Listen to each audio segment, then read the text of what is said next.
or to begin the state of Ikram to make the intention? Does he do it before or after entering Mecca? It is out of the compassion of God that He did not require beginning that state of Ihram, at least the procedures and restrictions that you have to follow during this period from the moment you leave your home. That's not required. Because if this is so, some people might be traveling for a longer period of times, and it's quite restricted, as I will be describing later. There are certain things that you should do or you shouldn't do during that period. For that reason, the stage where you should really be fully in the state of Ihram or intention begins in specified locations called the Mawaqit, ranging between 100 to 500 kilometers outside of Mecca, depending on which direction you're traveling from, whether you're coming from north, south, east, west.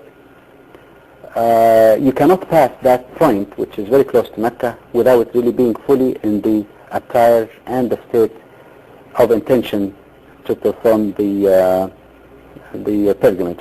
Of course, if some people are traveling by plane, you could start that state or rite while you're in the air. Some people go to the airport in Jeddah, which is still south of Mecca, far enough to start making again or initiating the process of pilgrimage. Now, how does a person express the intention, or how do you enter the state of Ikram?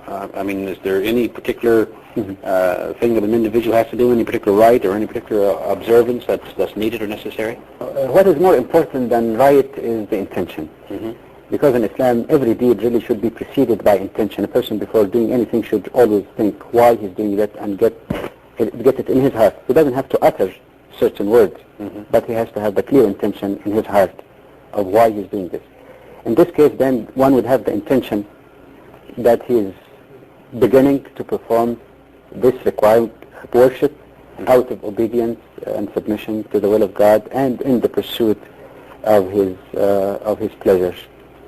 But in addition to this, it's also desirable, before the person really put on the ihram clothes or attire that you see on me today, is to take a bath first, clean himself thoroughly or herself, and then after that a person should put away all his regular clothing, because during pilgrimage, at least for the specific period where you're really in the state of performing the rites, a Muslim is not supposed to wear his normal or usual clothing. And this is a very simple thing. It's basically like two pieces of towels, just two straight pieces. One of them could be wrapped around the waist, like this. You can just wrap them around you, a couple of rounds, and then twist it so that it may hold. There is nothing wrong also using a belt if need be to hold it. But personally, I didn't use a belt. I just wrapped it and twist it. And then the second sheet is just like this one, which is held on one side and put on the right shoulder, leaving the left shoulder exposed. In addition to this, a person also should not wear his regular shoes, anything that he's used to, getting away from that routine. Most people would wear something like sandals, pair of sandals, but in any case, the heels should always be exposed. And also for the male, he's not supposed to cover his head during the period of pilgrimage, unless of course the person is sick or somebody is of dire need, but otherwise this is all that one needs. And there should be nothing worn or sewn clothing underneath this. In other words, just one wrapped around the body and the other one covering the upper part of the body. Very simple, very straightforward. Now, how about the ladies, the women? Do they wear the same attire as the males? Well, for women, they have a concession because, as you know, for women there is in Islam a requirement for more modesty than men in comparative terms. They can, for example, let parts of their body being exposed. A Muslim woman is supposed to cover her body except for the face and hand. So they're giving the concession. They are not restricted by this because, as you know, if you have unsewn clothing, you can't really have proper and complete cover of the body. So they can wear anything they like. but they're not supposed to cover their face or hands. In fact, Islam does not make it a requirement in Hajj or pilgrimage or otherwise that the woman cover her face or hand. This sometimes are customs, but that's not required, and more so in the case of pilgrimage, she's not supposed to do that. But she can cover her head. Mm-hmm. But still, in keeping in the spirit of pilgrimage, of simplicity, it should not be clothing that show off either the body or show off of wealth. Mm-hmm. In other words, it has to be a simple garment, loose, that covers entire body except for face and hand, and preferably even just simple white material, so that the sense of equality would be felt by all those who are doing pilgrimage. I wonder if perhaps you could take some time to explain the significance of this attire and why it is that a pilgrim is required to take off his ordinary clothes. Okay. First of all, when we talk about clothes, usually we use that as a symbol of our individuality, a symbol of our personal ego. Clothing, in a way, also is regarded as a symbol of authority, various attires, authority, power, wealth, and all of these. When the person is going for pilgrimage, which is a very high and pure act of worship to God, of devotion to Him, this kind of egotistic things really should be forgotten for the time being. It's a training on the individual, a reminder for him that you could be a king or a common man, you could be rich or poor, you could be male or female, but don't you forget that the essence of you is your humanity. You're a human above all. So by casting away the normal clothing that you have, the symbols of this, all these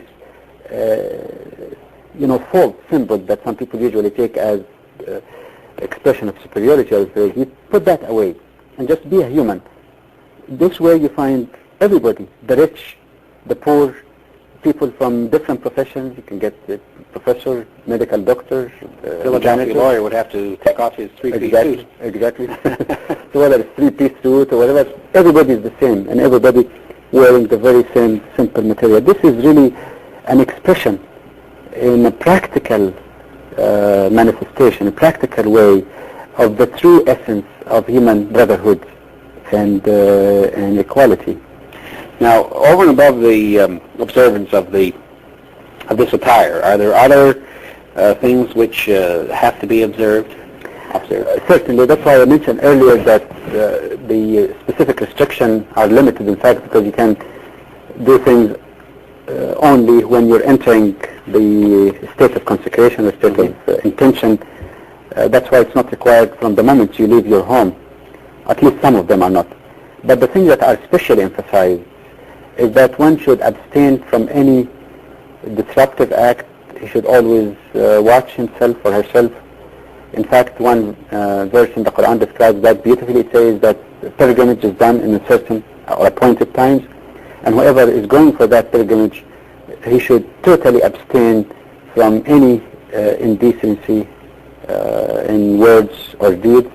Actually, that's required also outside of Hajj, but again, one has to be particularly careful during that period. He shouldn't get into any arguments or violence. But it is not only limited to how man or mankind, using that in generic terms, relate to other human beings, but even relating to the environment, relating to other creatures, he has also to be at perfect peace. During that period, for example, when you start the rites of pilgrimage, lesser or minor, lesser or major, you're not supposed to engage in any hunting, for example. You can't hunt. You can't kill an animal. You can't kill even an insect. The only exception, of course, is there is something that threatens your life and you have to defend yourself, but otherwise you have to be at perfect peace with the rest of the creatures. But not only living things, even trees, you're not supposed to cut. You can't cut even a twig of a tree while you're in that state, and there are penalties for that, company to atone for this. Even trimming your finger, your nails, you can't do that. Cutting the hair, you can't touch.